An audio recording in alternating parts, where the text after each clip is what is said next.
Hey, everybody, and welcome to the Rabbit Trail Podcast. This is the podcast where we're going to chase the truth wherever it runs. We're glad that you're joining with us as we kind of run down those trails, but this is episode number 147. 147. Still no end.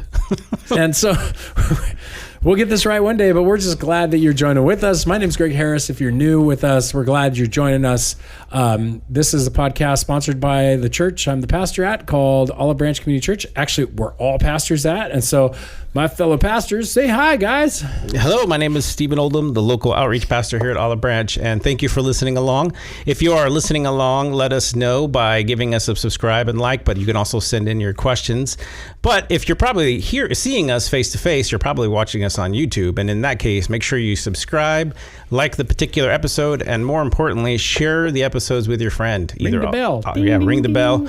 And if you're on the audio, let us know if you share with your friends and where you listen to. And my name is Brent Branchard. I am the Connections Pastor here at Olive Branch Church. And again, we would love to hear your feedback. We would love to hear your questions and discuss them on the program. And the questions don't have to pertain to the topic we're on. Any kind of a life question you want, some pastoral advice, any theological question you might have that you want answered, we would love to discuss those things. And you can send them to, or email them to, rabbittrail@obcc.church, rabbittrail@obcc.church. And this is our second one of the year, second show of the year. So I just want to say we didn't really get into New Year's resolutions a whole lot on the last episode, but one of the things as people are kind of looking at this new year, looking for fresh starts, a lot of people struggle with anxiety. And so I just want to give you some encouragement in that as well, because there's a statistic that says 85% of everything you worry about doesn't come true. 85%? 85% of things you worry about don't ever come true. So that is proof positive that worrying works. So, oh. You worry me, Brent. I know. I like that one. Only 85% of the time, though. Yeah. The other times you're just it's the opposite for you. No, if you worry about 85%. Here we go. 85% of the things, and they don't happen. It showed that 15% work. It showed that worrying works because they never happened. Oh, yeah. So you're saying if you worry, it doesn't happen. Worry. You should worry. It fixes things. Yeah. Yeah. How's that working for your life? If you've lost your hair, I know, gone gray, it's like, it's a lot of extreme anxiety on you. Yeah. But okay, fun. That's a good one. How's that score with the Bible? Exactly. I am not the theologian. I am just the guy with the terrible jokes. Yeah, Brent and his terrible jokes. All right, well, hey, Stephen, he's over there checking out the crazy or not so crazy or happy or dark things on the interweb. What's going on? What's our online community yelling at us? Shed some light on the dark soul of the internet. We'll go with the light side first. Someone said, thank you for those verses that we talked about in God's the author of evil, which, it's funny because the next question we're going to get into is the same question that I guess no one listened to the podcast before. Hey, we do have a tendency to repeat ourselves. Well, yeah, and there's a reason because people have the same questions. So they said, thank you for that. They have a friend in the Greek Orthodox Church who I guess also insists on Mary's perpetual virginity. I didn't know that was a big part of the... From what I know, I don't know many people who do that, but it's possible, I guess. So that's interesting, but they gave a timestamp, so that's nice. You guys love to give us timestamps. That would help a lot in knowing what the reference is that you're referring to. If you spend an hour all listening to us and you're like, when you said that, I'm like, no, that was like... Or you're just like, a long time ago. Yeah. You're like, thank you. Or, when you can comment on the entire podcast by saying, the answer is yes, which is what someone did. And they said, no need to watch for an hour. When it comes to, I guess, the answer being, is God the author of evil, I think is the question, because that's the question the podcast had as the title. Just threw it out but he didn't put title. that in his question. Like, we don't know if that's what he's responding to, but his name is Tom Roy from California. And so he... Hello, Tom Roy from California. In his spiritual... we disagree with you, Tom, because... We did an hour podcast. You can go listen to the reason why we disagree with you. I'm curious, though, Tom, did you even listen to the podcast? And Or just what is your reason to answer that God is the author? Or did you just read the question that was a part of the catch that was supposed to draw you into the podcast? So we did deal with that whole episode on that. So hopefully you give it a watch, Tom, and maybe you'll be surprised. But Tom doesn't watch these. So maybe I should title it, Is Tom Right? Is Tom listening to the fact that we answered his question about hell? Now we're going to poke on people. This is fun. Tom, are you listening? We're a little. So this is the way you know, like if I commented on the actual chain, then we'd automatically get an argument. But if I put the content in the actual program, will you actually watch the program to comment on it? Now this has got to be a little short, pulling Steve out of there, going, Steve's clap back at Tom. Isn't that what it's called in this hip new age? Clap back. Oh boy, I don't know. I'm not hep. Yeah, no, Nope. None of us I'm are not fetch. hep. None of us are hep, and at my age, I got to worry about my hip. So I don't want to break it and end up in the hospital and get pneumonia. But I will say, like most of these, there's 3 comments on here before you get your pneumonia that do talk about hell as a question. That's why we went. We into like evil. talking about. Yeah. No. Heaven, hell. These are, if you're interested in actual questions to what theology and what the Bible has to say about these, you're talking about what's called the theodicy, and a lot of really good theologians talk about this. And so if you're really interested in the subject of how Christians answer the problem of evil or sin or hell or the devil, that would be the area that you could go to search. I guess it's a bit philosophical and theological. Well, eschatology is also the area. And the important thing when we talk about hell or heaven is that everybody jumps to it first. There is an entire set of theology and biblical story that is laid out way before you ever get to hell. And so if we're not taking hell in its context theologically as the final conclusion of a long series of theological thinking, or the whole arc of the Bible and the story of the Bible, then we aren't addressing the same thing. If hell is just this concept you came from a Norse theological perspective, that bad place where people torture people, like you have got more from Looney Tunes than you did from the Bible, right? Yeah, and I'd also say that it's a bit like judging an entire system of thought based on something that you heard from outside. It'd be like, I can't believe in republic democracy because you guys have prisons. What? Yeah. Like you didn't look at the Constitution, you look at the freedoms, you didn't look at the Declaration of Independence or any of the philosophy or ideology that went into form. Nope, you just saw the bad part. Well, you guys, you did some bad things, and so therefore you got prisons. You got prisons, and I'm opposed to that. You're like, okay, well, it's a little bit more robust than just your concepts of the fact that there's a final punishment for people who do certain things.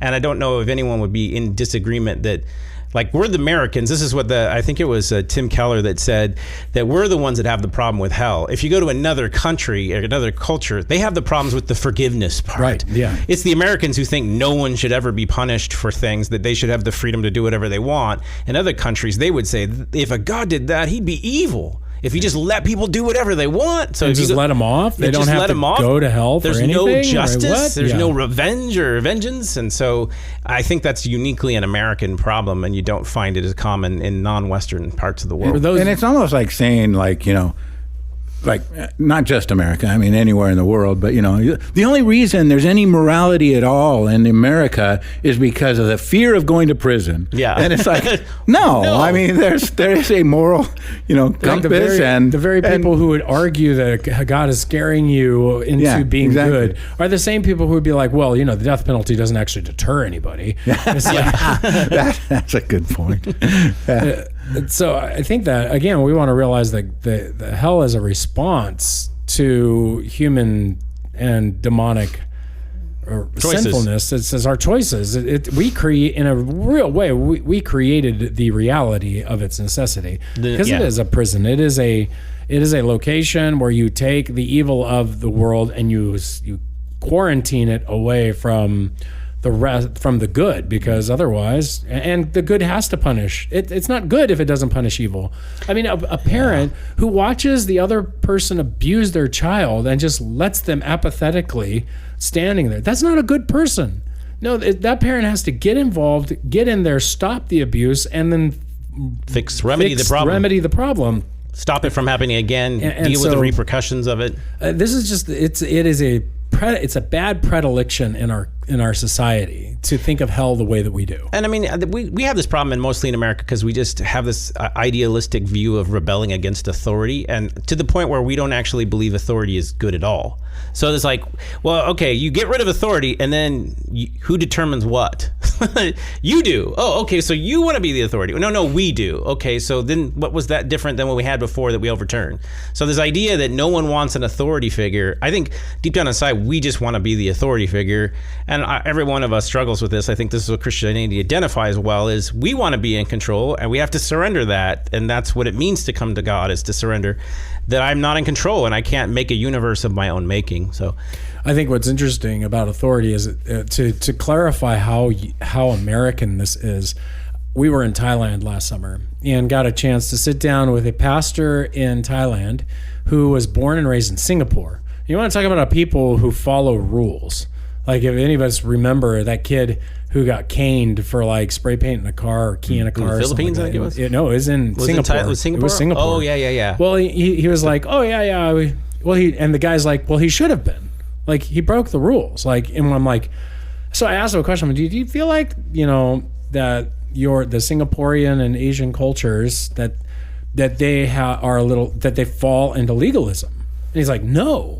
Not at all. We're not legalistic at all. I'm like, oh, okay. I want to hear this explanation, because we totally interpret like the Korean and these churches as being very rigid, authority based. You listen to the pastor, and he admitted like it gets a little wooden for them to obey the pastor all the time. Like, the pastor has to be perfect. Yeah. He's never gonna all this stuff. He's like, but no, we respect authority because we know it's there for our good and it's there to guide us. And usually, you Americans, you don't care about authority at all. I'm like, whoa. Time out. What's funny is that we're both coming from complete opposite perspectives. Like, right. I would agree the vast majority of, and he starts telling me this, I watch cops, like those people don't care about the authority at all. If we had a cop come up on us, we would listen to them and thank them and obey them. I'm like, no, that's why there's a show called Cops. Yeah. Like, those are the worst people, and yeah, they don't want to listen to the police. We're talking an average person. And they just live in Florida and Fontana. So I'm kidding. Brenton's terrible jokes. I'm going to get hate mail for that. What's interesting, though, is that he does talk about authority in that sense. Like, you think about why is communism so powerful in China, is because they really do believe that their authorities are out for their valuable. best. They care about them, and they're trying to seek the best for their lives and order their lives. And that sounds crazy to us Americans who are like, no, authority can abuse you and take away your freedom and they're just like two polar opposite visions of living. And yet the Bible is very much in the middle, right? It's that no authority, God as our authority is there to care for you and guide you and lead you. And human authority, however, can be abused. It's fallen, and therefore we need to have a higher moral authority. But where it lines up, we should obey and listen. Now, I do think we lean away from we should obey and listen to like, and which is why, honestly, I think America has created more apologetic answers. Why Christians in America have had to supply a robust understanding for why you believe what you believe and why you should follow through with God. We've got all the stats and the science and stuff. Because if you automatically obey an authority, you're not going to ask the questions. Why should I obey this? Yeah. But because of our rebellion, we have a tendency to, as a pastor, I know, I have to persuade you to obey the authority. It is good for you, and he was pointing that out. It's you have really to persuade for the good of authority, almost before you understand why there would be a God. I often think about like how many of us have struggled with our faith because we interpret God as our earthly father or an authority figure, and just in that and of itself, for some people, God represents the ultimate authority figure, and they're rebelling against that. And oftentimes you say, like, if I could answer all your questions, and there really was an ultimate authority figure that was good, would you submit to it? And most people will be like, no, it's just the idea of submitting just is like, no, the word itself is a trigger. And I would say you need to go see a counselor. Well, I mean, I didn't get that much broken out of me much too until you join the military, and then you have to submit. You have to be kind of broken down and then see the value of an institution being formed back up. The authority is actually there not to kill you, but to make you better. If an earthly authority can do that that's flawed, then why can't God do that? Who knows everything. Who knows everything. And so And there were struggles, even in my faith in the military. I was like, God's like, you can trust people more than you can trust me. There were these conversations I had learning about authority because I had been a free American, and they take all your freedoms away and you kind of earn them back. And you don't have them the same way. And I was like, well, if I could do that for a greater good, how come I couldn't do that for my faith? And so it started to transfer over some of those virtues. So. But it does go back to this idea of hell that I said was more of like a Looney Tunes vision of hell. Yeah. Because I still think it's funny that what we're talking about is nobody gets mad at the government for putting up the don't go up this off-ramp sign where it says wrong way. You freak out when you're driving up the wrong way sign, unless you're completely out of it. Because oh crud, I could hit something. That's what hell is. Hell is like a reality. Yeah. It's legitimately a reality. And when we talk about hell, it's like, you're going up the wrong way. You're going the wrong way sign. We're a culture that's sued to have someone put a warning label on a coffee cup because it might burn you. And we're afraid to have any comments about that eternal destination that might harm you. Right. Like, that's so funny. It'd be like, I'm going to sue God because he didn't warn me about hell. He didn't warn me enough. What kind of God wouldn't come here and tell me how bad it was? Oh, wait a minute. That's what he did. So, how bad is hell, though, Stephen? It's so bad. It's so bad. You don't want to go there. Because devils will torture you, right? Maybe we should get T-shirts made that kind of replicate the coffee cups at McDonald's where,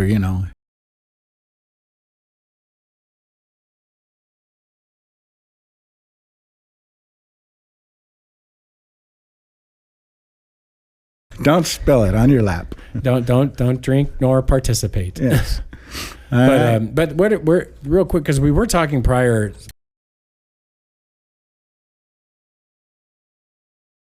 Torture and torment. Yeah. Did you want to comment on that? Yeah, I mean, I can. I mean, part of this goes back to reading Dante's Inferno or reading parts of Paradise Lost, Milton's Paradise Lost, and watching Bugs Bunny cartoons and finding out how much of our influence is on these things other than what I find to be in Scripture. When you look at a lot of medieval paintings, you get the idea that God created demons to put people on spits and then torment them like roasted hot dogs over a barbecue. And that physical torture is what hell is about. Like, I'm at the beginning of No Exit, the play by John Paul Sartre, and he's like, where are the torturers? And he's like, are you the torturer? And he's talking to the bellhop, and he's like, no, what are you talking about? He goes, I thought there was torture. So there seems to be a concept in our culture that hell is a place where God designs demons to torture people like you would in a medieval torture rack. Well, Gary Larson from The Far Side, I think he perpetuates that as well. And I don't know if he's a theologian, but... Well, I think this concept comes in from parts of Europe, parts of our artistic understanding of Scripture. We don't actually read the text. I think that it's a different concept that you find in Scripture. That I don't think there's physical torture by someone assigned by a governing body, like a prisoner. Like if in the medieval ages, they were assigned by the government. The government had a government torturer. He would come in and torture you and to get a confession or to do something out of you. I don't think that's what the concept of hell is in the Old Testament. That word does show up in the New Testament. And the few times, I can't say for every reference, but the reference times it shows up as like torture for confession is actually done to the church in the book of Revelation by the world. So the world will torture them to basically torturing to get you a confession of you. It's a persecution methodology. Yeah. The other ones are used by Jesus to demons. And again, people don't realize that hell is for the demonic. Hell was created as a prison for the demonic evil and rebellion. Final destination. Exists. And that it was made for them. We end up following them from our own volition and desire. We join their fight. Yeah, God says, none of you have to go there. God literally, the response to hell is like, hell's bad, but none of you have to go. Yeah, heaven's open. This isn't about like, you don't love me, I'm going to send you to hell. That's actually a very cynical take, and I would say that you don't understand the nature or the personality of the God of the Bible at that point. And I know people will start throwing Old Testament texts and stuff like that, but again... I'd love to see some Old Testament texts that would be interpreted that way. That try to make God out to be this warlike, angry, wrath-filled. The more I look that's been done since the time of Martian and been refuted for over 1,700 years, for goodness sakes. This has been answered, and yet it just keeps popping up. The reason why I say that is because, like, the way I get it is when Christ overcame all of the demonic on the resurrection, the crucifixion, all power and authority over heaven and hell were given to Christ. Christ is the one that ultimately determines who is going into heaven, who's going into hell. He's the arbiter. He's the guy that holds the sentencing and the keys. And so the idea of any kind of torment that becomes torturous, like mental anguish, is what I think of, is because of the sentencing. So God is the one that more like when somebody's put in solitary confinement, and you're mad at the person who put you there, even if you deserve to be there. It is like, how dare that Jesus do this to me? Who does he think? You're starting to get like torturous and mad, and the gnashing of teeth, that concept comes out.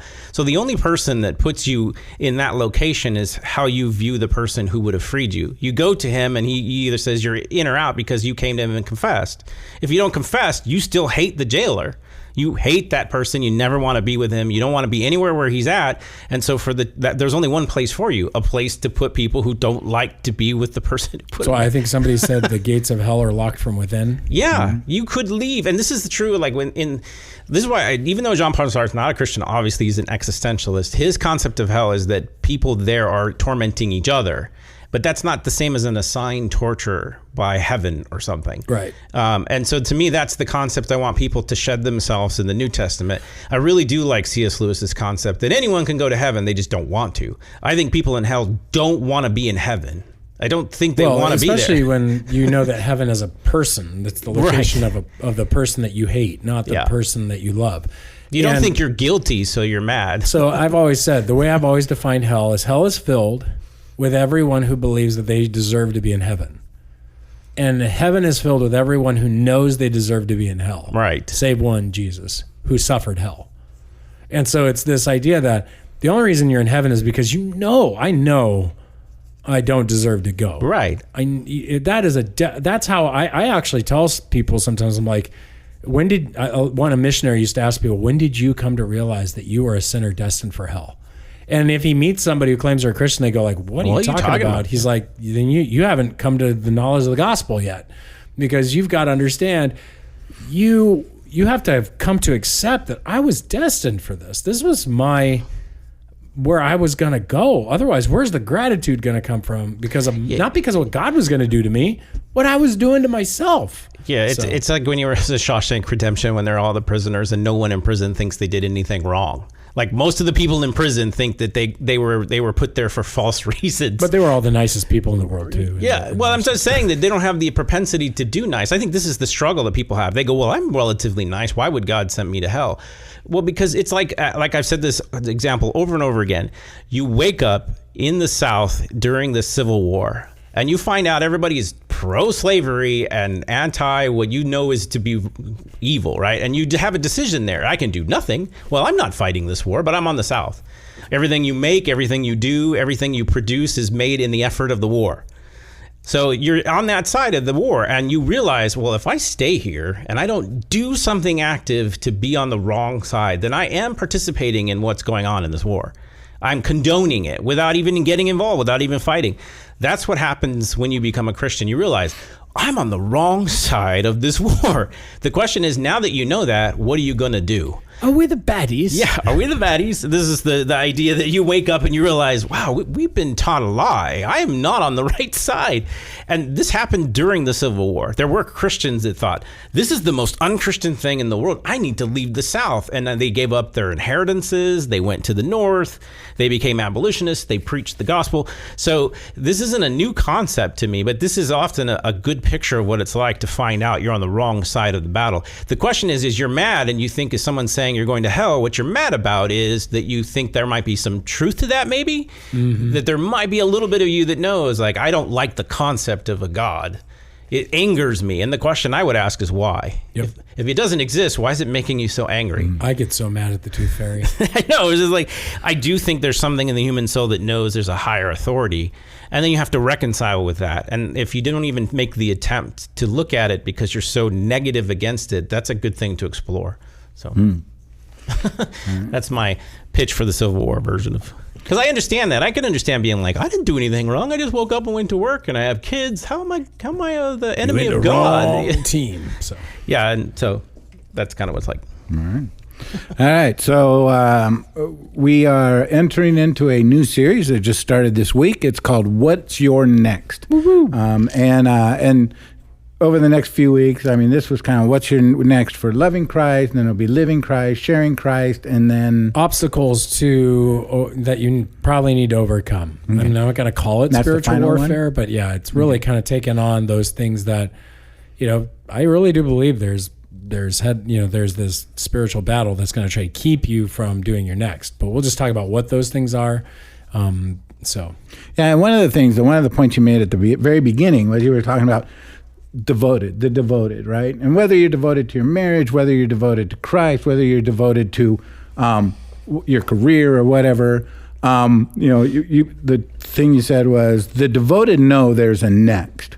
Because when you're devoted to something, success that you see should inspire you, not cause you to just give up, right? Yeah. So again, like in your marriage, maybe you're struggling, you see a marriage that's thriving and healthy, that shouldn't make you just go, I quit. I'm going to leave this one and go find a better one. I'm going to quit trying. It should inspire you to grow from it, maybe go to them and go, hey, what can I learn from you? So really kind of what is that next step? And it's not just a next step like, doing a checkbox thing. But one thing I thought of when you were talking about this too was taking those next steps of growth, those next steps in becoming more. I don't know what word I'm thinking of. I'm 63. Words escape me, and it's just the boat has left the dock, and I don't have an oar. You're still saying a lot of words for losing them. That's okay. You're doing good. Keep going, big guy. Thank you. But I do think if you're thinking about what is my next step in every area that we're going to discuss over the next few weeks, I think really part of that idea is not just like I want to get better, but part of it is I want to continue to fight complacency in my life in these areas. Yeah, I think Stephen brought up something core to the concept that's important, that not everybody's next is going to be new. Yeah. You were talking about how advertising has messed this up. Go ahead. I do feel like, because I was sitting there going like, okay, I agree with all this message, but what is bugging me? What is haunting me about this message? And I think part of it is I live in this commercial world that's always trying to get me to do something next. And it sounds like, hey, here's the next greatest thing, the next coolest thing, and the next thing you need to buy for your life. And I realized that what they're really saying is you need this new thing. Hmm. And I couched in the word next. Couched in the word next is this idea. iPhone 11, you need the new one. You right? need the next one. So I resist this idea that I have to have it, because I purposely do these things with commercials is talk back to them. Because I'm like, I don't need that. You know what you need. Stop telling me what to do. You're designed perfectly for the internet, Steven. Yeah, I was like, don't tell me what to do. I don't like it. He's that guy that always talks to himself when he sees something in public. I rebuke you. I rebuke you. I'm the Gen Xer. I'm the Gen Xer dude that's like, no, I don't need to do that. Maybe I have the problem with rebelling against the authority problem. So to me, it's one of those things where I don't think that's what you were saying in the message.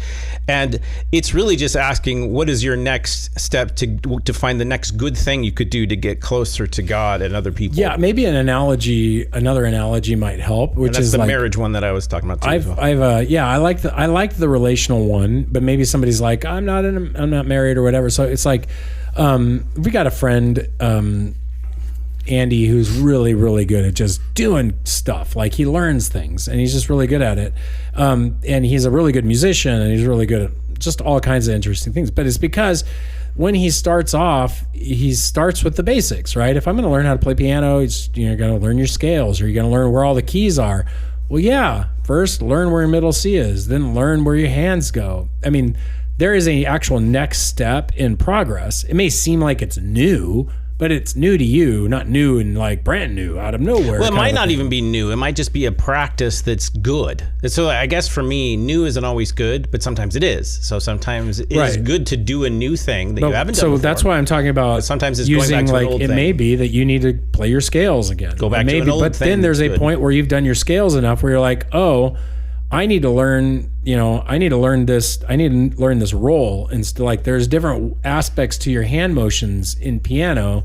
That's like you can do a roll where you balance your fingers and you go back and forth. There's the drag down the piano. There's the till. There's different pieces. When I was little, I thought the drag was highfalutin piano playing. And I just did that and thought I was Beethoven. So. You're talking about adding something or taking away something to your life to start growing in your good in learning something good. I think to get one of the closer to things God. I'm trying to avoid the stop, because I really think if you're looking for what's next, and this is why it's couched in Jesus. Right.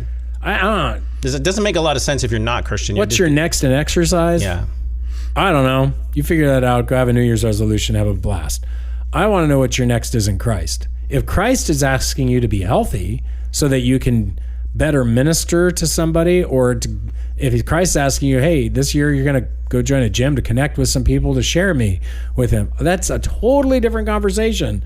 But that's going to be a process that you come to, as I've been asking, like, God, break my heart for non-Christians. Like, that's my prayer right now, because I know my next in my sharing Christ, as we get to that, is I got to have my heart open more. I gotta desire to do it more often, and I've become complacent in that. But what's my next prior to that? I've just been doing what I said. I take 5 minutes when I get in my car, and I just pray for those 5 minutes, because that's a time I'm alone. That's a time that I'm centered. That's not going to be your next, Stephen. Like, you're like, no.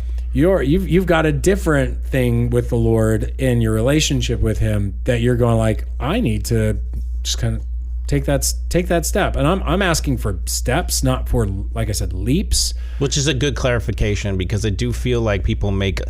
I struggle with just... I don't know if it's the psychology aspect of it. I struggle with people saying, I'm going to do something so big, and then if I fall short, it's like... Shoot for the moon and you hit the stars. Yeah, and I'm just like, that's both of those are lost and not getting to where you want to go. So to me, it's like, do these steps actually take you to places that you want to go? But if they're the good, like Jesus and this lays is why out, I said, like, you can't just do anything. You kind of have to sit, and that's why I like the Psalm, the Proverbs in the Psalm that you used at the end of the verse, which is about, like, consider, like, what's one thing that you could do that would draw you closer to God. Consider your steps. Right. Yeah, and so to me, it's like, okay, I did that, and then that's a good habit to get into. I have this day. What are the things I want to do in my day that would bring this day closer to God? And that you now have a series of steps to start orienting in a certain direction. So I did all these, maybe I could push them in the next direction, and you build on top of those steps. To me, exactly. Be fruitful because they become disciplines that you can become. And you can sometimes it's like, I don't know where I need to hike to, but if I start hiking in general, then I'll learn how to do it, and then I'll learn how to find the real good destination that would bring the most satisfaction to that experience. And I feel like there's some of that going on. It's like people go, well, what's the point of reading the Bible? And it's like, well, I don't know, you haven't tried it yet, and there's going to be some raw points. And now once you start getting in there, people go like, you could do this with that, and you could do that with this, and so it opens new doors and new vistas that you didn't see before, because you were sitting there staring at the wall with the gate in front of you, going like, well, what's beyond the wall? I don't want to go through the gate if I don't know what's beyond the... It's like, well, I can't tell you what's beyond the wall until you walk through the gate. Like, but I can't tell you if you can open the gate till you grab the handle. Yeah. But I do think too, I think one of the things that complicates things for people, probably all of us at points in our lives as well, is too much of this, this mentality of, okay, what's next? Where do I need to grow? What do I want to do more of? Is so self-focused, right? Because it's kind of like, let me see, one of the points you made was, number one, God's next for you has been clearly told to you. It's not a mystery that you need to uncover, And so part of that is, because I'm sure we have all had people, come up to us and just go, I want to know what God's will is for my life, and part of it is like, there's no secret here, I mean, but part of it too is like, a lot of times people go, what's your next? Okay, well, I feel like maybe I need to pray more and just have a more robust prayer life. But a lot of that is just, I want to pray more. And I loved what you just said right now about evangelism and sharing the faith is, I'm praying more that God will open my heart for the purpose of reaching people and having a heart for reaching people. So again, why should we read the Bible? Because we want to be knowledgeable and know God more, know ourselves more, and have answers for people when they're asking us questions. And why do we want to pray more? Because I need my heart to change. I need more alignment with God. And then part of that, the will of God, what is it? Hey, man, it is go make disciples, baptize them, and, well, I just drew a blank. What? Teach them to obey all that I've commanded you. Yeah. I was like, It's okay. He's got those words. Let's sail away.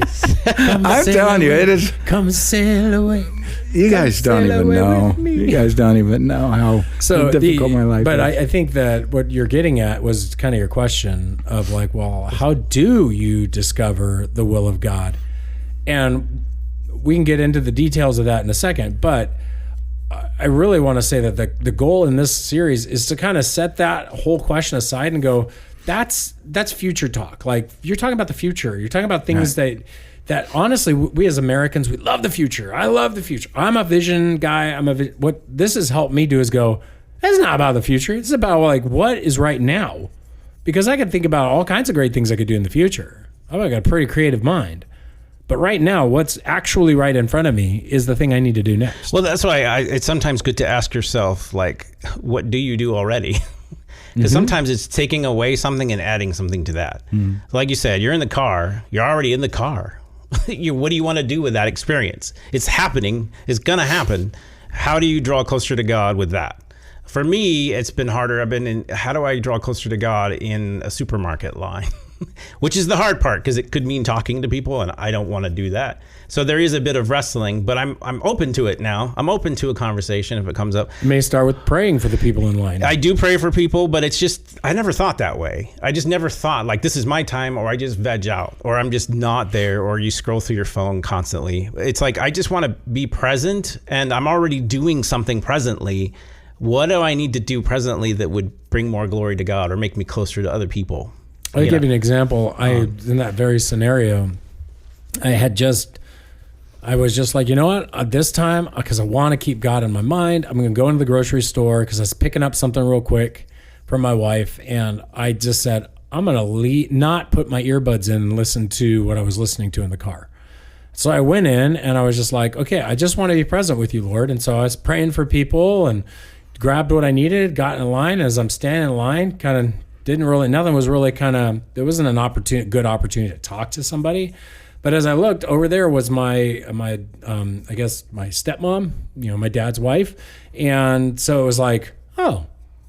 And it was like, this might be why I'm here. Like, this might be God's reason I came into this store right now, because they just come for Christmas. And so instead of going like, is this God's reason? Maybe it's not, maybe, and doubting, I just said, is it a good thing to go talk to? Yeah, You know what? I checked out. She was there. I went over. I said hi. We ended up talking for 35 minutes. Wow. And just connecting. And it was just like, this is a very good thing. And I learned a lot about some other stuff in my life. But it was like this, if I hadn't just done what was the next good thing, then this good, beautiful thing wouldn't have occurred. So the question... So she's shopping, you talked to her for 35 minutes, and then she had to go back and put the ice cream back in the freezer. No, she was already checked out. We were both standing by her, and she was talking to me more than I was talking to her. It was just a very good... But I think sometimes people can over or under spiritualize these things.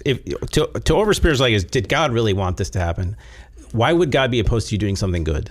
Like, God is just not opposed to you being creative and doing good.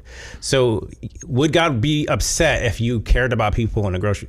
Why would the answer ever be no? And then if you ask, is this God what ultimately God wants me to do? Like, I don't know if that answer could be asked at the moment that you want it, every time you want it asked. And the answer to there is, to be quite honest, esoterically, is yes. Because guess what? Ultimately, that's what God knew you would do. And you bring it to the good anyway, whatever it is you chose to do. Don't do the evil. So that's not good. When this question comes up, I usually answer the question. It is okay to follow the whims of goodness. If God's like, you know what, I think I should be nice to somebody. I should be godly to somebody. God's not gonna be like, no, don't do that. Like, that's never going to be no. If you have an inclination, follow it to see what fruits out of it. I would change the word of God doesn't want me. Be kind to that person. It's nice. Sometimes He wants us to not be nice. That's why I said godly, right. but nice or godly.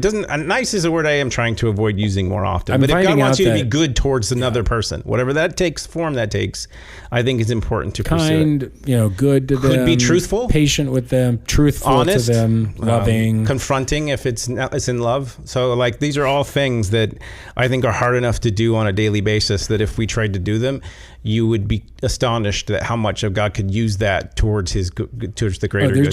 That's why I said there's so many nexts, to be quite honest, that it should be overwhelming, right? Yeah. Now, if you are somebody seeking for like, God, what is my will? What is that box of my next in? Okay, I usually something that'll be a part of our discipleship cards, and it's and we do it in our Live Keystone, and I think it's a pretty helpful exercise. And it is to think of like a whiteboard as any and every possibility you can do under the sun, good and evil. And then you draw a line all the way across the whiteboard, and that line is love the Lord your God with your heart, soul, mind, and strength. That's the top line. And love your neighbor as yourself. So top line. Anything below that line is loving God and loving your neighbor. Now, the other boundary line is, go make disciples of all the nations, baptizing them in the. So the lower line is God wants you between caring and loving him and other people.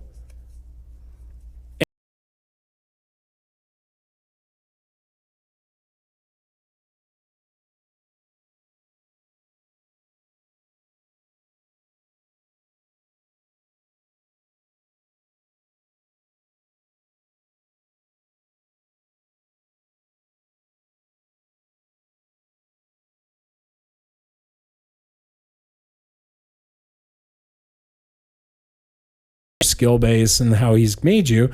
And then there's the passion line that I call that can be drawn arbitrarily, and all the rest of that area that you can do anything good in. And that is what makes me frustrated. What do I think could be fixed? What do I get pumped up and excited about? Well, then put that anything in the box that fits in under God, loving God and others, being on his mission, that fits in who you are as he's made you, and you're passionate about. Man, you've hit a sweet spot of do all the things that are next in there. Do all the good things that are next in there. And sometimes you may fall past your passion and doing good things outside your passion. Sometimes you may do good things that are outside your personality. But as long as you're in between those two lines of loving others and loving God and on his mission, you'll never go wrong if you stay in that zone. And if you spend more time focusing on pursuing that kind of decision making in God's will for your life, you will grow faster than if you try to find the esoteric one. Right. Does God want me to eat this food right now? Yeah. Yes, he does. There's an assumption that says, and this is the assumption I disagree with. You can tell me what you think, that there's a specific will for every decision in a person's life and that person can know it. That's the thing I disagree with. There's a specific decision for everything that you do in your life that you should do and that you can know it. I've always had. Esoterically, God could speak it to you. Well, but I have a different framework where I would say yes, but my yes is that, like I said, God knows it. No, like I said, that there is it's sort of like, does the Bible teach science? No, the Bible frames science so science can be done. The Bible frames decision making so you can make good decisions. So yes, you can know the will of God and all these decisions, but it's not from a secret thing. It's from knowing the Word of God and his desires as already explicitly told you. And that's the answer's right there in front of you. The moral revelation of moral will in the Bible is stronger than what I mean individual decisions. And what I mean by individual decisions, should I go to McDonald's or Jack in the Box? That's a decision. That's not green carpet or now, depending on whether you should eat at either of those places, as far as the morality is concerned, we'll set those two aside. I think God is allowing you to make choices when two things are both good that you could do. They're not immoral and not ethical. And if he hasn't told you directly to do one or the other, you're free to do either of those things. And I think that's what people struggle with, because they think somehow they've made a moral flaw because they picked left instead of right. and they think one is morally more superior than another. And that's my concern is if you spend too much time thinking through those kind of decisions, then you're missing out on the ones where God is incredibly clear. I think the ones where God is incredibly clear about the morality of what you should do, if you focused the majority of your time on that, you would be much more closer to God and able to navigate life. Yeah. And I mean, I do believe we can move forward in certainty, but not absolute certainty, right? I mean, if we're flawed, if we love God, we want to please God. We're trying to live a life that is pleasing to God. We don't have to stop and ask every simple question, because I think in a lot of ways it paralyzes us from moving forward. And I mean, I look at Paul, where so many times, in his journeys, he's trying to get to Rome and doors shut, And so I do believe that, move forward and just allow God to shut doors in your life and open doors. Because I've seen people like, I've been out of work for 4 months and I want to get a job, but I want to know what Lord's will is.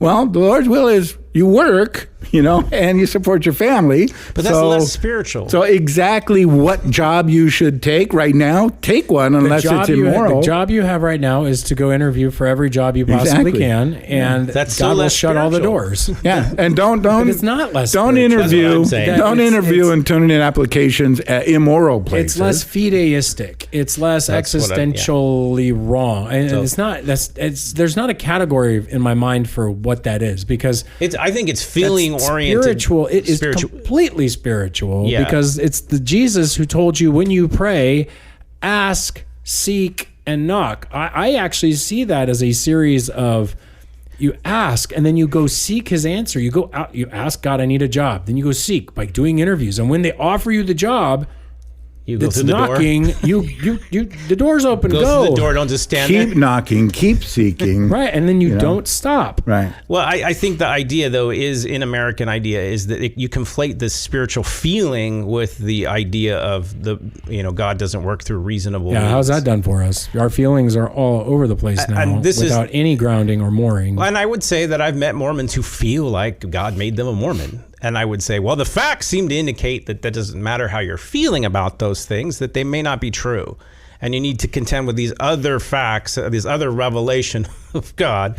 Not to mention that what we're saying is there are true emotions that you should have. And then there are emotions that you have that are not based on something that is grounded in God's goodness.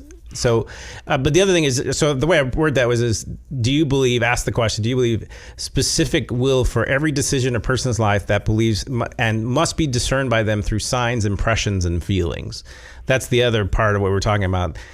I do feel like there are people who feel like this is a sign. And so say you get the job, and I would say, well, did you pray about it? Yeah. Did you seek God? Yeah. And then he gave you a job? Well, then why would you say, thank you, God? But if he didn't give you the job, it's like, well, I didn't pray hard enough, and maybe I need to go back, because you're looking for the external sign.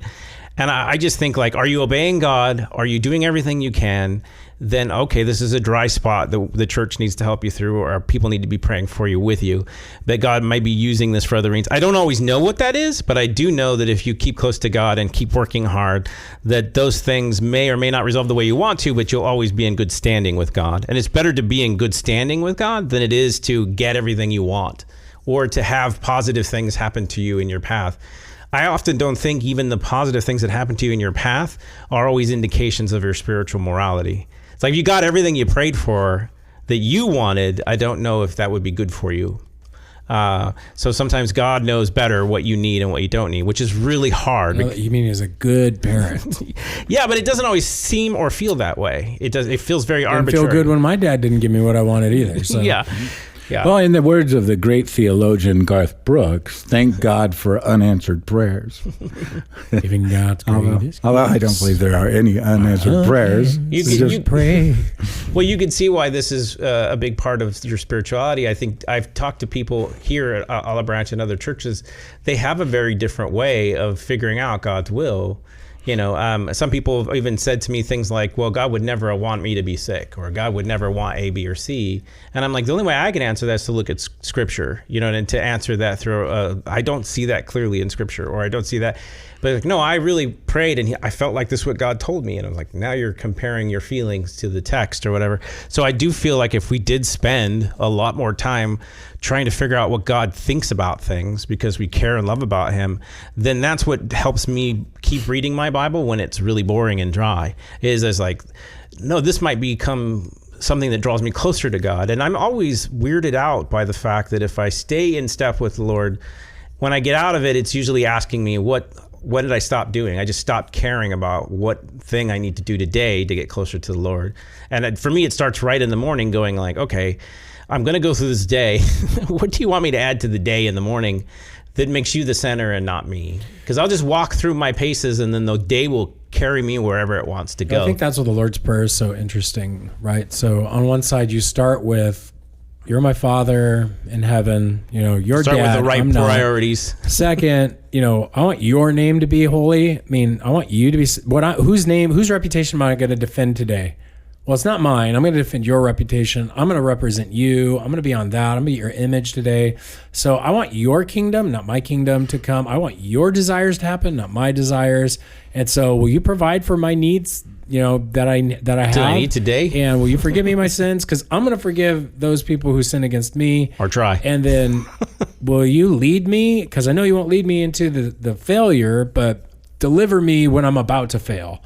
And so there's this very clear to me, there's a lot of conversation about the will of God is right there where you're aligned. It's not about, God, will you give me what I want? The whole passage is, will you align my wills to will you align my desires to your desires, my reputations to your reputation, my needs to yours?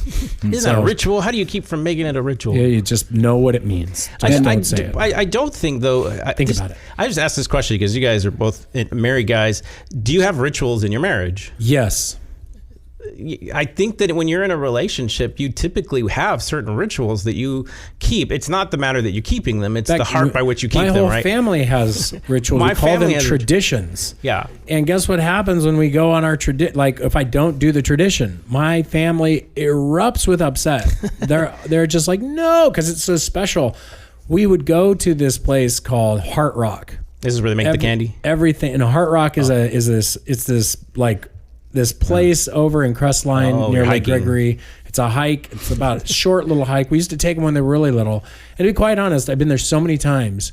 There was a point like last year and a couple of years before that where I was just like, I do not want to go look at this hole in a rock again. Like I'm so tired of going to this place. And then this year was the first year where all the kids were like, are we going? Let's go. And I'm like, and we're walking. I'm like, I love this walk. This has so much meaning now. This has because I fought through oh my gosh, I got to go look at this hole in the rock too. No, there are memories here and there are things here and this means something. And remember when you slipped here? Or remember when we climbed that? Remember last year when we were running down? And it's like the place is imbued with my family because we've allowed to get past I've done this so many times too. Oh my gosh, this has so many memories. It's why I like watching particular films at Christmas. It's why I enjoy going to the candy cane store. Yeah, which I was thinking that's the other ritual your family has. Oh man, and they we sacrificed to get there this year because it was such a big deal.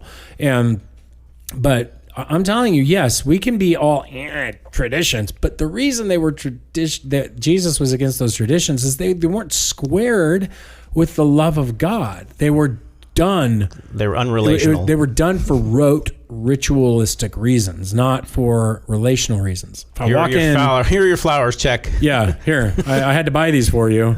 Where's my checklist? Yeah. Your wife would smack you. Your girlfriend would. And I will say this too, with rituals too, it doesn't have to be a yearly tradition or anything. It could be daily or weekly or monthly rituals that you do. And part of that is, like one of the rituals that Nancy and I have had for our whole marriage is every morning we kiss and say, I love you.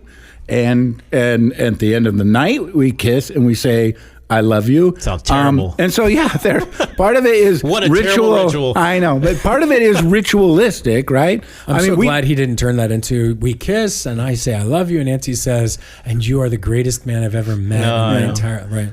Yeah, and that might be why you're single. If anybody ever tells you that he love you, you go, I know. I know. They would know what that meant. It would be from Star Wars. Because you wouldn't date somebody that's not a nerd. You definitely have the T-shirts. But I will say, getting into that too, you were talking about prayer in the sermon, and you were talking about, if people want to take that next step of growing in their prayer, or pray more often, or, hey, set a timer, set an alarm on your phone to remind you to pray.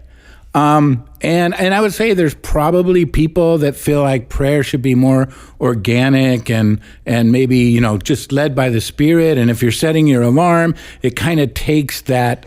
They really would hate the Old Testament. Yeah, it kind of takes that away from you, I want it to just be spontaneous. But I would say two things. Number one, if you're not in the habit of doing it, alarms are good to build that habit, and two, I don't think there's anything unspiritual by scheduling something and organizing your life around it. Because one of the things, even in my relationship with Nancy, and you talked about rituals, Nancy loves fresh cut flowers, right? And she loves me to bring home flowers. And I'm not a gift giver, and it's not really in my head to do that. So at times when I'm thinking about it, I'll okay, I need to put into my alarm that tomorrow on my way home from work, pick up flowers. Yeah, and so it's not an unloving thing to do. It's reminding me to connect with her on a loving level that feeds her, and then, when she's happy and smiles, oh, thank you. You're the best husband in the world. And I have to go, I agree with you 100%. There's something in it for me to connect with too. So I think that the thing that people get into the spontaneity of prayer, like, oh, I want spontaneous prayer. And years ago, I came to the realization that ordered prayer leads to the truly organic prayer. That if you don't order your prayers, you won't have the shape of praying in the Bible. Kind of like learning the scales on the piano. Yeah, you won't have the right shape of prayer. So there's a discipline to prayer. Yeah, there's an order to prayer. There's a form that God has laid in the scriptures through the Psalms and everything else that would help guide your prayer life to become more aligned to the way God would pray. Now, I think it's wrong if you just stay stuck in the words. He wants it to imbibe you and shape you.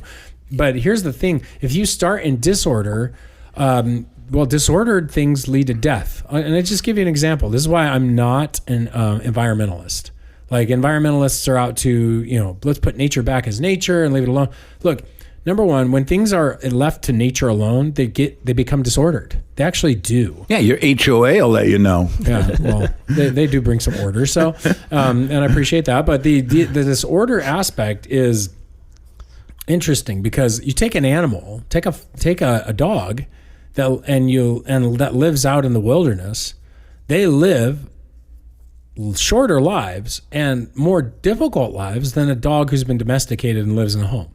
An orca whale, that's my daughter will tell you 1,000 times, an orca whale who's in captivity and brought in for like in a SeaWorld will live far longer and a better life in the sense of its length and its duration, even its happiness and stuff, when they were allowing for all the aspects to work, than it does out in the ocean, where it would die far earlier and be more likely to be killed, and all these aspects go on. So when you bring a plant into a home, it will flourish better, or you put it into a garden and you care and tend for it and put order around it. Not my house. If it goes in my house, it will actually live longer typically than it would in other cases. Because you're fostering its growth. Right. And so the point to me is don't just jump into organic prayer. Don't do disordered prayer.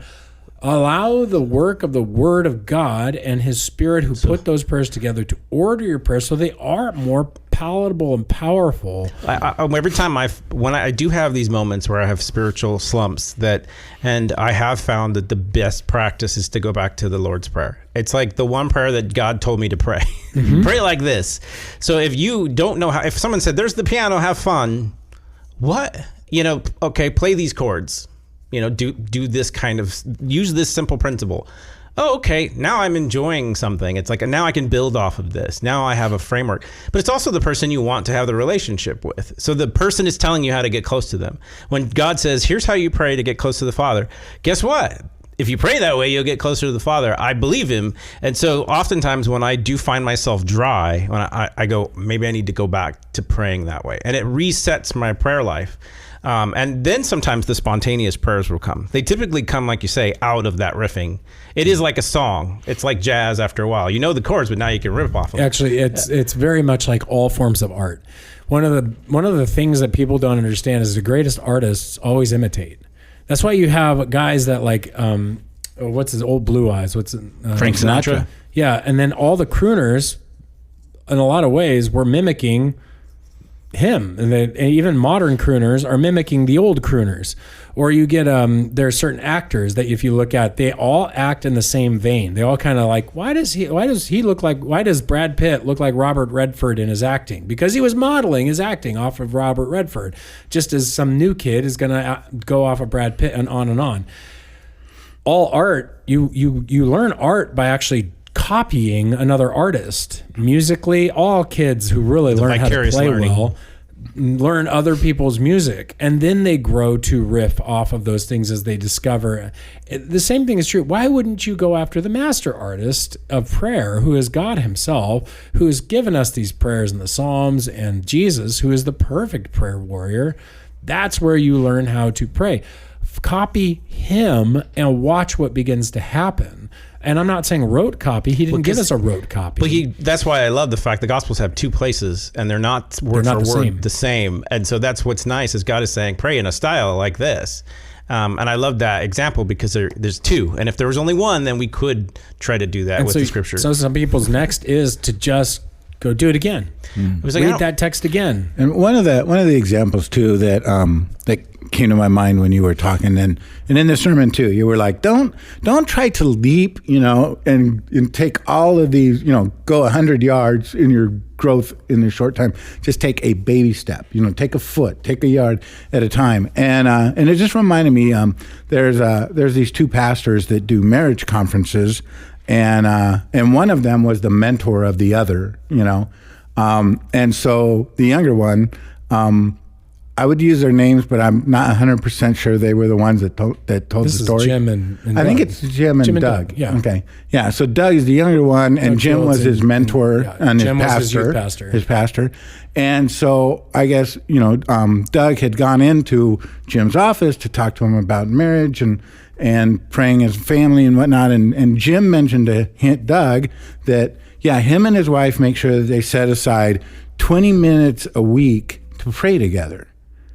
And Doug said he was leaving his office going, 20 minutes a week? That's pretty weak, And then he was, as he's walking to his car, he's thinking, I don't do it at all, And so really it's not like, okay, part of it is just taking that step. And again, setting that alarm when, making a schedule with your spouse to pray over her, especially men, pray over your wives, pray with your wives on a regular basis. And even if it's not every day. Pray with your friends. Yeah, this is something that I would, because I know we've been using a lot of examples, even myself, about marriage relational, but I find a lot of the Bible's talk is God is a friend and a father kind of a figure. Mm-hmm. And in that you have a strong model for relationship. The problem is we over-sexualize everything, that sometimes even our spiritual life gets infested with this. I think everybody would love someone to mentor them, would love somebody to guide them through life, to show them things, who've taught you things, and you learn. And I think God is willing to do that for a lot of people. He wants us to grow closer to him. He wants us to succeed in life. He wants us to be able to stand on our own and do what he would ask us to do. And I think that there's a lot of times in the Bible where you get this idea where I have to learn from the master how to be someone who trains someone else and brings them along. And so there are other relationships you can model in the Bible. And I think that that's the majority of what they are. The majority of the relational aspects of the Bible are not always relationally in marriage. So, yeah. So did you have anything to add to that? No, I think that the only other piece that you were wondering about was this word fellow. devoted to fellowship, and so you had asked that question. Oh yeah, Is it yeah. the koinonia word? Yeah. Okay. Yeah, and the question was I was rereading the verse today, and so I just came across the fact that they were devoted to the apostles' teaching and to the fellowship, and so I was just asking, okay, in the original language, Now we're talking about was what that passage? because I think people think.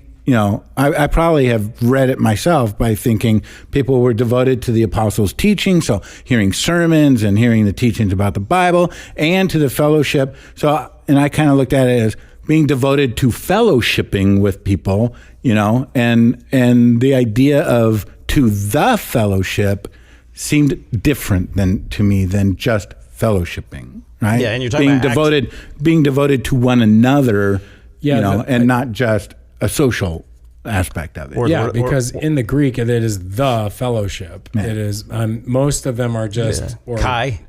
it's or to fellow. It's and the fellowship, or they're devoted to the apostles' teaching, and to actually it is just to fellowship. If te is taken that way, and the article is weird because it means the. So the people debate: is this to or is this the? But the bottom line is fellowship is not just, hey, they're devoted to hanging out. Right. So Real quick, I just want people to know we're talking about Acts chapter 2, verse 42 to 47. right. This is just in verse 42. This is just 42, yeah.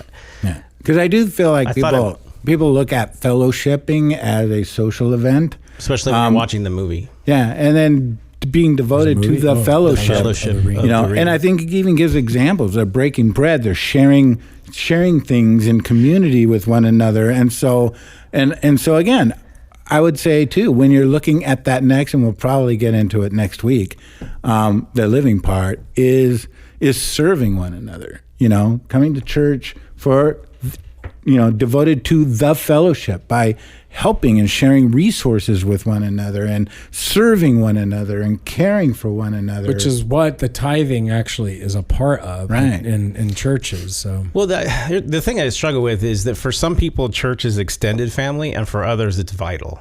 And so you have different priorities to coming to Sunday morning or small groups and stuff. And I think it's good to be aware that there are people who have whatever slightly different views. So it's like if I have a rich family life and you go home and you're like, oh, this is cool, and maybe it's not, either way, but you have one on an ongoing basis. When you come to church and you see your friend Bill, you're like, oh, another friend, another family member. So it's like seeing the extended family at Christmas. Oh, cousin so and so. For others, if you go home and there is no family, coming and seeing cousin Bill is like, I just want to see family. I haven't seen family in a while. And so asking yourself, what is my priority in coming to church? What kind of place do I want it to be? I think will help, because some people think I'm here to help this church help me fellowship with my family. And that's what I struggle with, because it seems here in the text that they wanted to spend a lot of time together every day. It almost is like real life got in the way of their time helping each other. if they're like, I would love to go to work now, but I gotta. It's like I would love to get together with you guys, but I got to go to work. So the devoted to themselves and to the apostles' teaching is they're not just hanging out for no reason, but they're also hanging out because they find like this is the true reason we should fellowship, because of Christ and because we care about each other. It's like that's what I like about the Fellowship of the Ring concept. If you watch the movie, these people are dedicated to the same purpose and mission, even though they're disparate people and they don't even necessarily like each other. Disparate races, elves and dwarfs. They're all kinds of things, but they're all out for the same mission. They're all out for the same purpose, and so they've been bound together as a fellowship under a covenant. And so it's a little bit more aligned to like what the church is. We don't always we may not always like each other in the sense there's a purpose and intent, but we're all willing to put up with each other's kind of sinful and idiosyncrasies, because we're about the same mission.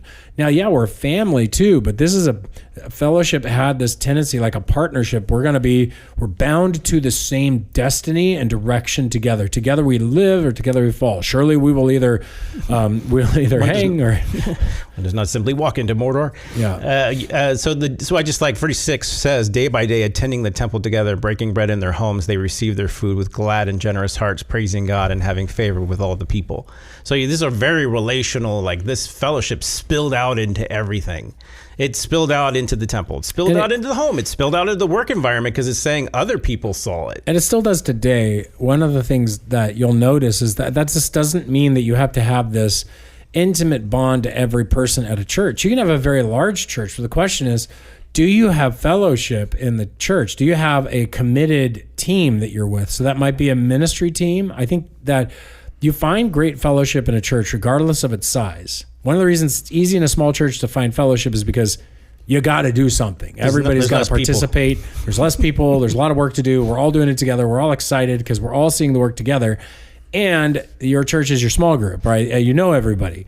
When a church is big, it's that combination of a service team and a fellowship and a small group, then gathering together that gives you enough of a synergy of people that you're committed. Like, hey, we're a third service group, right? We're all going to come and be together at the same time. If a small group would commit to being together, one of the fun things about the small group I'm participating in right now is they're all on the worship team together. So it's literally like I'm sitting in the worship team small group. And so they all see each other and they're all talking. And I get to see them because I work with this worship team, and it's just like, oh, we're seeing each other. We're in each other's lives twice every week, and then it just kind of helps spill that forward.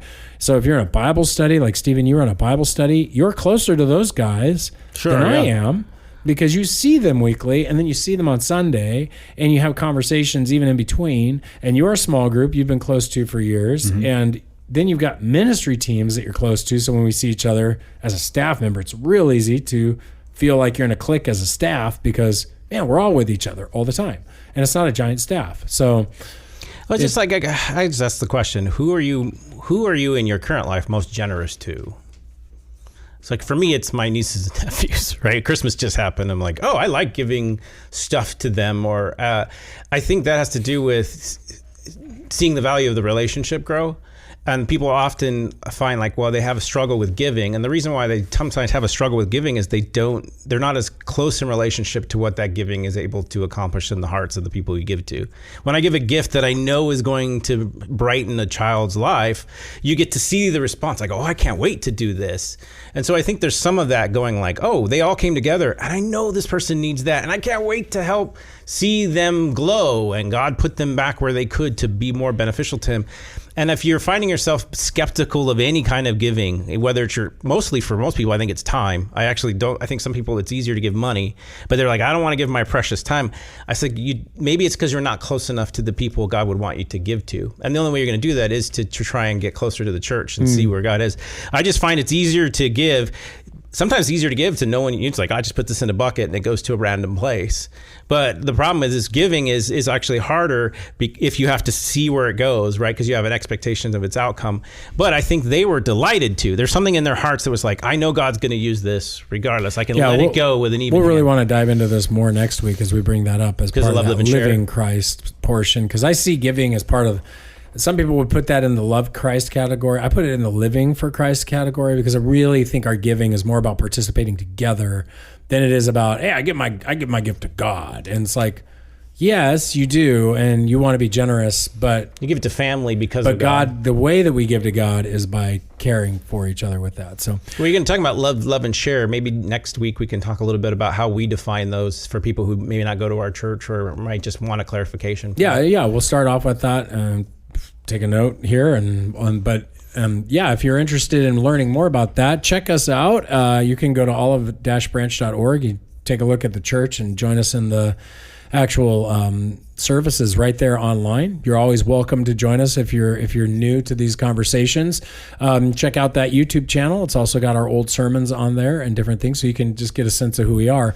But really, we're excited that you would join with us because hopefully we've provoked some questions, and whether you post them online on our YouTube channel or as a comment or something, be sure to put a timestamp on there so we know where your comment is hitting.